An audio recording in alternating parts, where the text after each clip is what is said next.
Praise the Lord. Greetings to you all in the name of our Lord and Savior Jesus Christ. Today's Bible verse, 1 Samuel chapter 10 verse 6.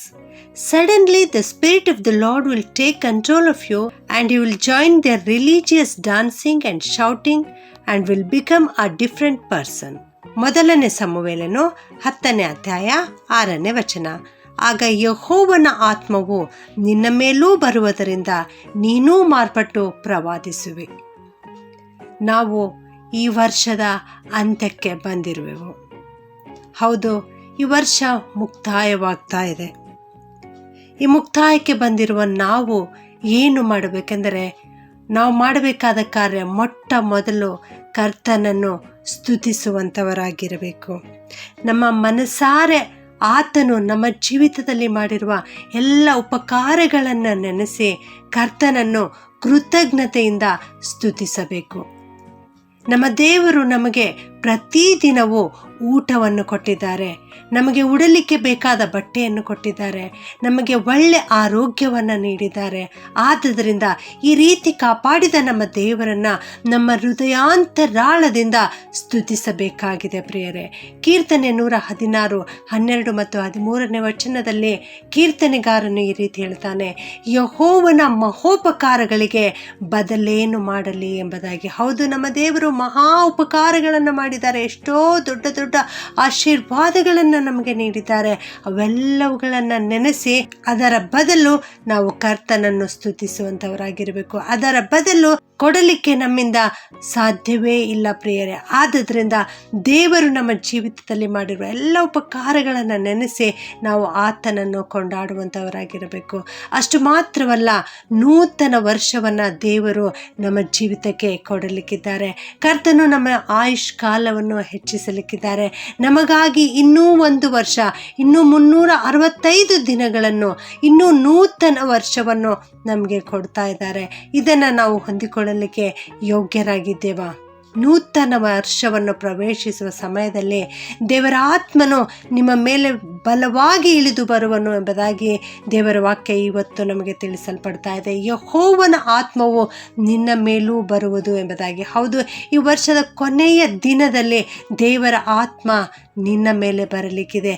ನೀನು ಮಾರ್ಪಾಟು ಹೊಂದುವೆ. ಇನ್ನು ಮುಂದೆ ನೀನು ಹೊಸ ವ್ಯಕ್ತಿಯಾಗುವೆ, ನೀನು ನೂತನ ವ್ಯಕ್ತಿಯಾಗುವೆ, ನೀನು ಪ್ರವಾದಿಸುವೆ ಎಂಬುದಾಗಿ ಇಲ್ಲಿ ದೇವರ ವಾಕ್ಯ ನಮಗೆ ತಿಳಿಸಲ್ಪಡ್ತಾ ಇದೆ.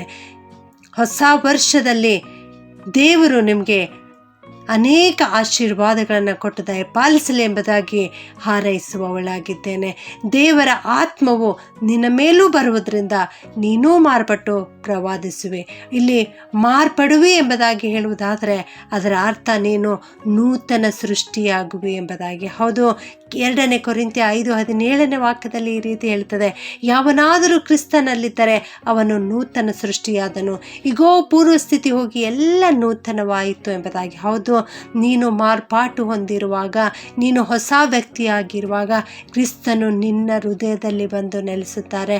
ಹೌದು, ಆದ್ದರಿಂದ ನೀನು ನೂತನ ಸೃಷ್ಟಿಯಾಗುತ್ತೆ, ನಿನ್ನಲ್ಲಿ ನೂತನ ಹೃದಯ ಉಂಟಾಗುತ್ತದೆ.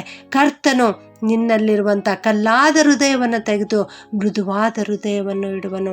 ಇಲ್ಲಿ ಸೌಲನು ಸಮುವೇಲನನ್ನು ಬಿಟ್ಟು ಹೊರಟು ಹೋದ ಕೂಡಲೇ ದೇವರು ಅವನಿಗೆ ನೂತನ ಹೃದಯವನ್ನು ಕೊಟ್ಟರು ಎಂಬುದಾಗಿ.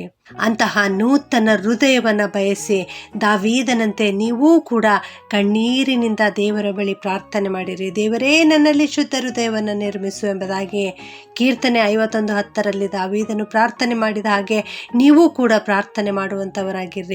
ನನ್ನ ಪ್ರಿಯ ದೇವ ಮಕ್ಕಳೇ, ನೂತನ ವರ್ಷಕ್ಕೆ ಕಾಲಿಡುವಾಗ ನೂತನ ಹೃದಯ ಉಳ್ಳವರಾಗಿ, ಕರ್ತನು ಮೆಚ್ಚುವಂತಹ ಹೃದಯ ಉಳ್ಳವರಾಗಿ ಪ್ರವೇಶಿಸಲಿಕ್ಕಾಗುವಂತೆ ಕರ್ತನು ನಿಮ್ಮನ್ನು ಆಶೀರ್ವದಿಸಲಿ. ಪ್ರಾರ್ಥನೆ ಮಾಡಿಕೊಳ್ಳೋಣ. ಪ್ರೀತಿಯ ಪರಲೋಕದ ತಂದೆಯಾದ ದೇವರೇ, ನಿನಗೆ ಸ್ತೋತ್ರ ಉಂಟಾಗಲಿ. ಕರ್ತನೆ, ನೀವು ನಮ್ಮ ಜೀವಿತದಲ್ಲಿ ಅನೇಕ ಮಹಾ ಉಪಕಾರಗಳನ್ನು ಮಾಡಿದ್ದೀರಿ ದೇವಾ, ಅದಕ್ಕಾಗಿ ಸ್ತೋತ್ರ. ಕರ್ತನೆ, ಈ ವರ್ಷಾಂತ್ಯಕ್ಕೆ ನಮ್ಮನ್ನು ಕರೆತಂದಿದ್ದೇವಾ, ನಿನಗೆ ಸ್ತೋತ್ರ ಉಂಟಾಗಲಿ ಸ್ವಾಮಿ. ಯೆಹೋವನ ಆತ್ಮ ನಿನ್ನ ಮೇಲೆ ಬರುವುದು ಎನ್ನುವ ವಾಕ್ಯವನ್ನು ಇವತ್ತು ನಮಗೆ ಕೊಟ್ಟಿದ್ದೀರಿ ದೇವ, ಅದಕ್ಕಾಗಿ ಸ್ತೋತ್ರ. ಈ ವಾಕ್ಯ ಕೇಳಿಸಿಕೊಳ್ಳುತ್ತಿರೋ ಪ್ರತಿಯೊಬ್ಬೊಬ್ಬರ ಮೇಲೆ ನಿಮ್ಮ ಆತ್ಮ ಇಳಿದು ಬರಲಿಕ್ಕಾಗುವಂತೆ ಕೃಪೆ ಮಾಡು ಸ್ವಾಮಿ. ನಾವೆಲ್ಲರೂ ಮಾರ್ಪಾಟು ಹೊಂದಲಿಕ್ಕಾಗುವಂತೆ ಕೃಪೆ ಮಾಡು ಕರ್ತನೆ. ನೂತನ ಜೀವಿತವನ್ನು ಹೊಂದಿಕೊಂಡು, ನೂತನ ಹೃದಯವನ್ನು ಹೊಂದಿಕೊಂಡು, ನಮ್ಮ ಹೃದಯದಲ್ಲಿ ನಿನ್ನನ್ನು ಸ್ವೀಕರಿಸಿಕೊಂಡು ಹೊಸ ವರ್ಷಕ್ಕೆ ಪ್ರವೇಶ ಮಾಡಲಿಕ್ಕೆ ನಮ್ಮೆಲ್ಲರಿಗೆ ಕೃಪೆ ಮಾಡಿ ನಡೆಸಬೇಕಾಗಿ ಈ ಪ್ರಾರ್ಥನೆಯನ್ನು ಯೇಸುವಿನ ಒಂದೇ ನಾಮದಲ್ಲಿ ಪ್ರಾರ್ಥಿಸಿ ಬೇಡುತ್ತೇನೆ ತಂದೆಯೇ, ಆಮೆನ್.